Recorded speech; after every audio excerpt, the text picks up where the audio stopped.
here we will learn to change affirmative sentence into negative. There is another rule that is called removal of the adverb to. यहाँ पर sentence में जो to है उसे हम हटाएंगे. तो देखिए कैसे सेंटेंस में to को हटाते हैं. यहाँ पे देखिए to लिखा हुआ है. It is too hot. इसका मतलब क्या हुआ? जैसे आपको कहना है कि बहुत ज़्यादा गर्मी है, मतलब इतनी गर्मी है कि इट इज़ क्वाइट अनबियरेबल, आप उसको बर्दाश्त नहीं कर पा रहे हैं. तो इसके लिए आप क्या कहते हैं? It is too hot. तो इसको अगर हम टू हटाएंगे तो इस टू का मतलब क्या है? एक्सट्रीमली. एक्सट्रीमली मीन्स होता है वेरी, यानी कि बहुत ज़्यादा. तो टू को हटाने के लिए आपने कौन सा वर्ड यूज़ किया? एक्सट्रीमली. सेंटेंस क्या बना? इट इज़ एक्सट्रीमली हॉट, यानी कि बहुत ज़्यादा गर्मी है. मीन्स इतनी गर्मी है कि जो आपके लिए बर्दाश्त आप नहीं कर पाएंगे. तो it is too hot means बहुत ज़्यादा गर्मी है. देखिए इसी सेंटेंस को अगर हम थोड़ा सा और एक्सपेंड करें तो ये सेंटेंस क्या बन जाएगा? जैसे सेंटेंस है इट इज़ टू हॉट और इसके आगे हम लिखते हैं it is too hot to go out.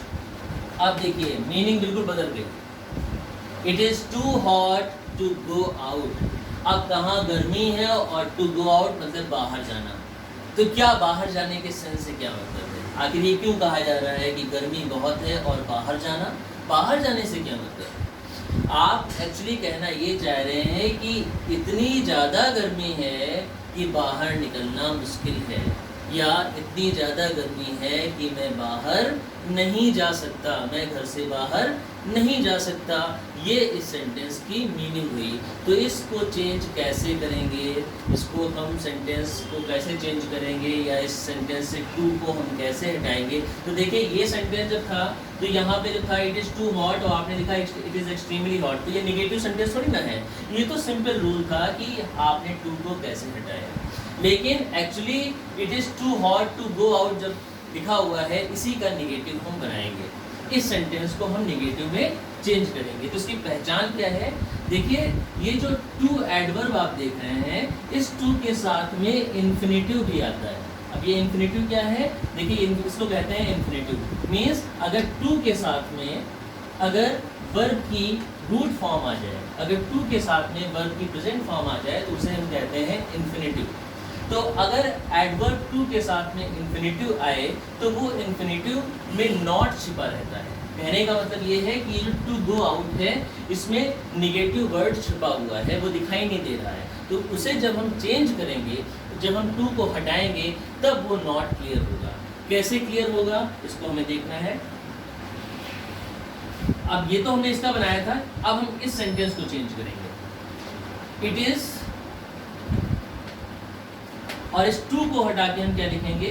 So. It is so. अब ये सेंटेंस बनेगा इट इज़ सो हॉट. अब देखिए पहले जो टू था, जब यहाँ पे टू गो आउट नहीं लिखा हुआ था तब हमने टू को हटा के क्या लिखा था? एक्सट्रीमली लिखा था. लेकिन अब हम एक्सट्रीमली नहीं लिखेंगे, अब हम क्या लिखेंगे?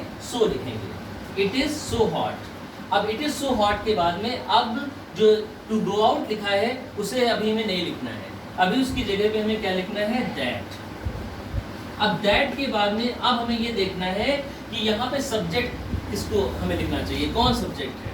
कि गर्मी बहुत है तो बाहर निकलना किसके लिए बात की जा रही है? अपने लिए की जा रही है या आपके लिए की जा रही है? तो यहाँ पर आप चाहे अपने लिए लिखें चाहे आपके लिए लिखें, दोनों के लिए आप लिख सकते हैं.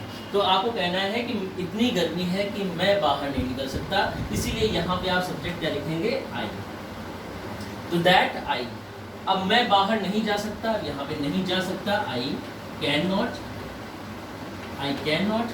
तो आप क्या लिखेंगे? That I can not. और दैट आई कैन नॉट को आप किसकी जगह पे लिखेंगे? इस टू की जगह पे लिखेंगे. इस टू की जगह पे आपने क्या लिखा? That I can not. अब उसके बाद में क्या लिखा हुआ है? गो आउट. अब कैन नॉट के बाद आप लिखेंगे गो आउट. अब इस सेंटेंस की मीनिंग क्या बनी? It is so hot that I can not go out. Means इतनी ज़्यादा गर्मी है कि मैं बाहर नहीं जा सकता. आई होप अभी हो सकता है आपको ये सेंटेंस क्लियर ना हुआ हो, तो इसी तरह का एक और सेंटेंस हम देखते हैं, वो आपको नेक्स्ट वीडियो में बताएंगे. Thank you.